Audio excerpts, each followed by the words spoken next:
Täällähän se pitäisi saada sammumaan. Aika monesta kodista löytyy sammutuspeite, toivottavasti ainakin.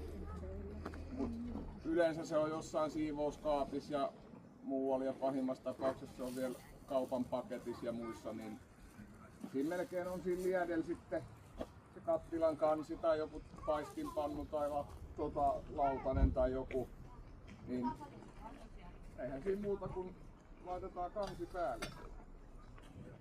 Sitten katsotaan, että käännetään levy pois päältä ja siirretään se kylmälle levylle se kattila ja jätetään siihen ja 112.